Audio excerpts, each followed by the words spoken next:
Bien, vamos con el primer vídeo de este tema 4. Vamos a hablar de nutrición. La nutrición es la función vital mediante la cual los seres vivos obtienen energía y materia que les sirve para el funcionamiento, su crecimiento y al final para llevar a cabo las funciones vitales. El fin último de la nutrición es llevar estos nutrientes a un orgánulo que ya conocéis, que es la mitocondria, donde se va a llevar a cabo un conjunto de reacciones químicas al que le hemos puesto nombre de respiración celular. En esta respiración celular, la energía almacenada en los enlaces que forman los nutrientes se va a liberar por la presencia del oxígeno incorporado a través de la inspiración, liberando la energía y aportando o proporcionando una serie de sustancias de desecho como puede ser el dióxido de carbono. En esta función de nutrición participan 4 aparatos: el aparato digestivo, el aparato respiratorio, el aparato circulatorio y el aparato excretor. Y vamos a ir viendo cada uno de ellos. La primera de los aparatos, el aparato digestivo, pues lo primero que tiene que haber para que haya un proceso digestivo son alimentos. La primera fase es la fase de alimentación, es la incorporación voluntaria y consciente de alimentos. Quiere decir que sabes que lo estás tomando y decides tomarlos de forma voluntaria o por la voluntariedad de tu madre que te obliga. Algunos animales muy sencillos, como las esponjas de mar, lo que hacen es filtrar el agua que hay a su alrededor, que tiene partículas en suspensión, pasa a través de los poros, entra en el atrio o cavidad central y las células que recubren este atrio absorben a través de su membrana los nutrientes, de tal manera que el agua que es expulsada a través del ósculo central arrastra los desechos producidos dentro de esas células. Otros animales, como los parásitos intestinales, entre los que encontramos, por ejemplo, las tenias, no tienen aparato digestivo como tal, sino que se alimentan por absorción de los nutrientes que ha procesado el animal en el que participa como parásito, es decir, de su hospedador. Simplemente a través de su cuerpo absorbe los nutrientes que han sido procesados por el hospedador. Y otros animales ya más complejos lo que hacen es ingerir alimento a través de su boca. Claro, esta boca, dependiendo de el alimento que tomen, va a presentar distintas modificaciones. Encontramos, por ejemplo, el pico del oro de los moluscos cefalópodos, como el calamar, el pulpo y la sepia. También tenemos la linterna de Aristóteles de los equinodermos, como los erizos de mar y las estrellas de mar, que son carnívoros. Los quelíceros, que son esos dos pequeños dientes que están al lado de la boca de los arácnidos y que se ven muy bien.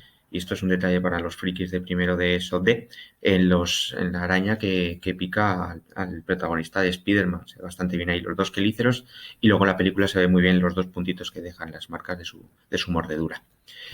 Ahí tenemos otra cosa curiosa que aparece en el cine, que es la boca del Kraken, que aparece en Piratas del Caribe y que realmente, como hemos dicho, la boca de los moluscos cefalópodos no tendría este aspecto tan aterrador, sino que esto se parece más bien a la boca de las lampreas, que es un tipo de pez que tiene unos discos córneos con los cuales perfora la piel de los otros peces sobre los que vive fijados y de los cuales se alimenta de sus líquidos internos.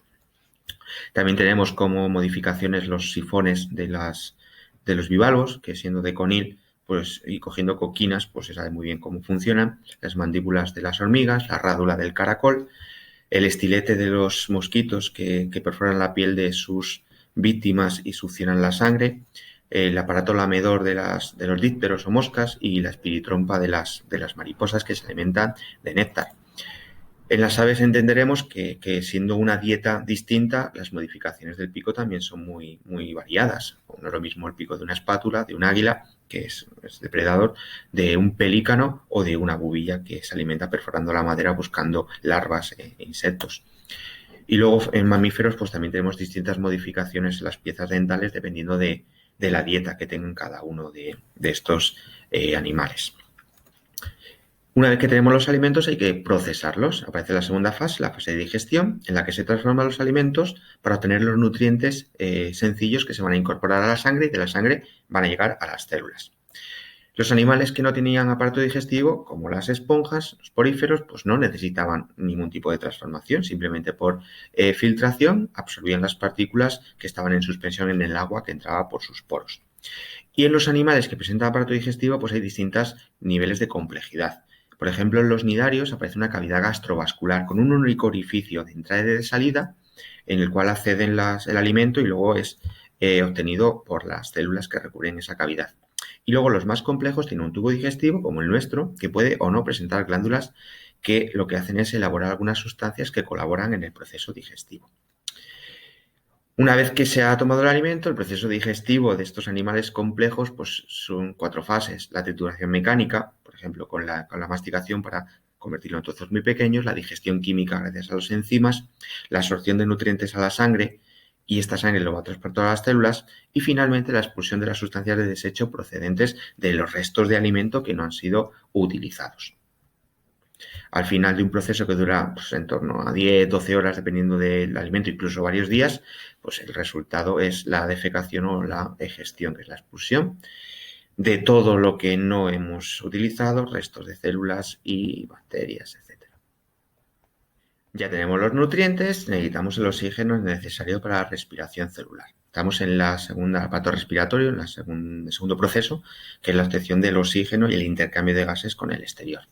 La respiración es la fase de la nutrición en la que cogemos el oxígeno del medio que va a ser utilizado en esta respiración celular, en estas mitocondrias. Los animales más sencillos, pues al final todo se resume a difusión simple.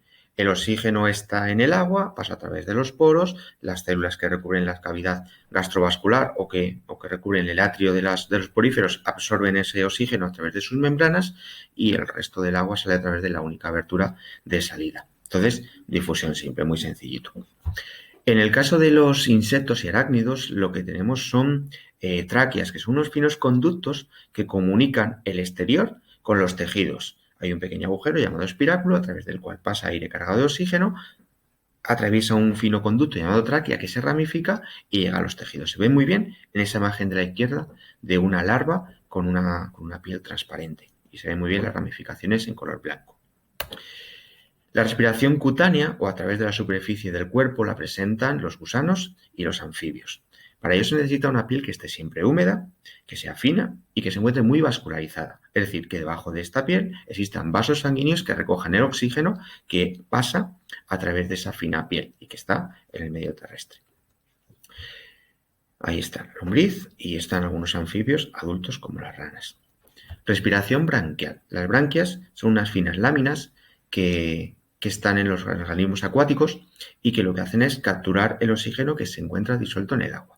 En el caso, por ejemplo, de los peces, el agua cargada de oxígeno pasa a través de la boca, baña las branquias, se absorbe el oxígeno y se libera el CO2 procedente del metabolismo celular que sale a través de esa abertura lateral que está protegida por el opérculo. Las branquias pueden ser internas, como en el caso de los peces, y externa, por ejemplo, como en el caso de los nudibranquios, que son esa especie como de babosas acuáticas de colores muy, muy llamativos que tenéis en la imagen de la derecha. Las branquias externas se ven muy bien en un organismo que es el ajolote mexicano, que presenta unas branquias externas muy, muy llamativas en la zona del cuello, y de ahí está basado el personaje de Whopper de Pokémon, en el que esas ramificaciones moradas que veis a ambos lados de su cabeza serían sus branquias externas.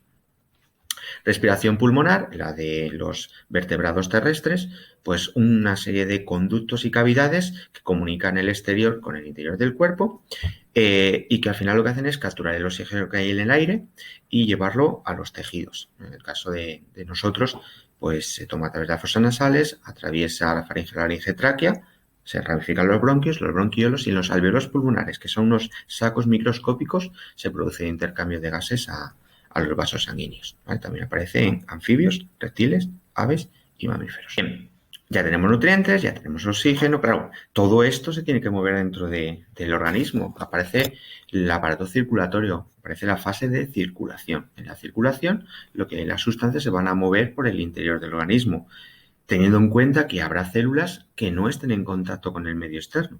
Esto no ocurre, por ejemplo, en los poríferos y nidarios, que son los animales más sencillos y en los que las células están en contacto con ese medio en el que se encuentran los nutrientes y al cual pueden expulsar los desechos. Por tanto, en poríferos y nidarios no es necesaria la existencia de aparato circulatorio. El intercambio de sustancias siempre se va a realizar por difusión simple. En los animales más complejos aparece un aparato circulatorio que tiene que estar formado por 3 componentes. Un corazón o unos músculos que actúen como una bomba impulsora, un sistema de canalizaciones o conductos llamados vasos conductores y un líquido conductor que sea el responsable de transportar sustancias en su interior.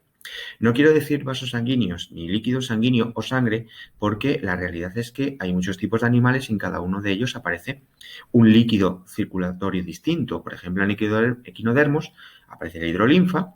Moluscos y artrópodos tienen hemolinfa de color azul. A las pruebas me remito. Aquí tenéis ese líquido circulatorio del cangrejo cacerola, cangrejo herradura, que tiene una utilidad en medicina bastante importante. En los anélidos aparece un compuesto llamado sangre, pero es de color verde por el tipo de proteína que tienen, que es la clorina. Por Dios, qué nombres. Y luego en vertebrados aparece la sangre, que tiene color rojo por la presencia de hemoglobina, o la linfa, que no tiene esa coloración y que es la responsable del transporte de grasas y el transporte de glóbulos blancos. En el tema de circulación en animales tenemos que tener en claro que existen 6 tipos de circulación, ¿vale? Que son como contrapuestas de dos en dos. Hablamos de circulación abierta cuando el líquido circulatorio sale de los vasos conductores, encharca los órganos para que se realice el intercambio de sustancias. Ocurre, por ejemplo, en algunos invertebrados. Y hablamos de circulación cerrada cuando el líquido circulatorio no sale nunca de los vasos conductores, a menos que haya una hemorragia, una herida o un traumatismo. Y el intercambio se realiza a través de los capilares, en nuestro caso capilares sanguíneos, que irrigan todos los órganos. Aparece, por ejemplo, en vertebrados y en anélidos. Hablamos de circulación sencilla cuando la sangre o líquido circulatorio realiza un único circuito a lo largo del cuerpo. Por ejemplo, en los peces es impulsada desde el corazón, llega a las branquias, en las branquias se oxigena y corre a los tejidos para ceder ese oxígeno y vuelve de nuevo al corazón en un único circuito. Sin embargo, por ejemplo, en los anfibios, mamíferos y aves aparece un doble circuito, un circuito llamado pulmonar, en el cual la sangre llega a los pulmones para cargarse de oxígeno, y un circuito general en el cual esa sangre oxigenada llega a los tejidos para ceder ese oxígeno. Eso se representa muy bien en los libros y en los apuntes cuando vemos que hay una parte del sistema circulatorio del circuito de color rojo, sangre oxigenada, y una parte del color azul, sangre pobre en oxígeno. Y luego hablamos de circulación completa o incompleta cuando existe o no mezcla de sangre rica y pobre en oxígeno. El GIF está fallando, pero bueno, es que hay 2 GIF dentro de la misma diapositiva y a lo mejor se bloquea un poquito. Circulación incompleta cuando existe mezcla dentro del corazón de la sangre pobre en oxígeno y rica en oxígeno. Y esto ocurre, por ejemplo, en reptiles y anfibios porque el tabique intraventricular no está completamente cerrado. Y en el único ventrículo que tienen, o en esos 2 ventrículos parcialmente divididos, se mezcla la sangre. Sin embargo, en aves y mamíferos, la circulación es completa porque no existe mezcla de sangre pobre y rica en oxígeno, gracias a la presencia de 4 cavidades completamente separadas dentro de ese corazón, ¿vale? Nosotros tenemos, por ejemplo, y quedaos con este dato porque es importante para el examen, truco, la circulación de los vertebrados, incluido el ser humano, es, hablo de vertebrados de mamíferos, el ser humano, doble, completa y cerrada. Y ahora tendréis que razonar por qué. Finalmente, la última fase, una vez que ya se ha producido todo, hemos obtenido la energía, dentro de las células se están produciendo sustancias que son sustancias tóxicas, sustancias que deben de ser desechadas, ¿vale? Entonces entramos en la fase de excreción o de expulsión de desechos, pero ojo, la excreción es la fase en la que se expulsan los desechos que son procedentes del metabolismo celular. Es como si la célula sacara la basura que ha producido durante este proceso de respiración celular, durante su metabolismo, durante los procesos de destrucción de nutrientes, y lo saca de la célula para liberarlo fuera del organismo, porque la acumulación de estas sustancias, como ocurre dentro de nuestras casas, puede resultar un foco de infección, un foco de olores, un foco de basura innecesaria para la célula. Los animales más sencillos, nuevamente, difusión simple. A través de esa única obertura, ya sea ósculo o la abertura de la cavidad gastrovascular, arrastra agua cargada de los desechos celulares. Por tanto, no hay un aparato excretor como tal. Otros aparatos excretores que tenemos que conocer, por ejemplo, los nefridios, que son conductos que comunican el interior con el exterior de algunos animales, por ejemplo, los gusanos. Ahí tenéis gusanos, platelmintos, anélidos. Ahí tenéis, por ejemplo, los nefridios de una planaria. Los tubos de Malpighi, que se encuentran en insectos y arácnidos, que son una serie de conductos ciegos que recogen las sustancias de desecho y la desembocan o los acaban arrastrando al final del conducto del tubo digestivo, al recto, para ser expulsados a través de una especie como de cloaca o de ano, por el que se expulsan también las sustancias procedentes de los restos de la alimentación. Los conductos renales, que son los nuestros, los característicos de los vertebrados, en los cuales va a hablar del nuestro, existen dos estructuras llamadas riñones que filtran la sangre y esas sustancias de desecho son conducidas a través de los conductos amarillentos, que ahí son los uréteres, hasta llenar la vejiga urinaria. En el momento que esa vejiga urinaria se llena, se emite una orden para que los dos esfínteres o válvulas que se encuentran a la salida, que es la uretra, se abra y se produzca el miccionado, la expulsión de la orina al exterior. No en un día de viento, porque mira lo que pasa.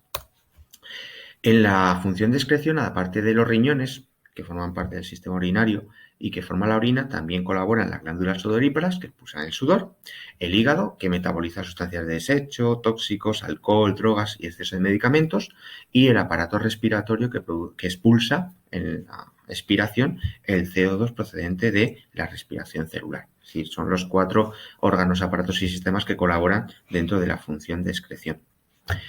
Curiosidad, pues existen otra serie de estructuras que también en los animales participan en la excreción de sustancias. Por ejemplo, las glándulas antenales de los crustáceos, la glándula rectal de los tiburones, de los elasmobranquios o tiburones, las glándulas coxales que se encuentran en la inserción de las patas de los arácnidos y las glándulas de la sal que se encuentran, aquí tenéis, por ejemplo, las gaviotas en la zona del pico, dos orificios por los que se expulsa una especie como de lágrima cargada de exceso de sal de estos animales. Aparece también en algunos reptiles como los quelonios o tortugas y algunos anfibios.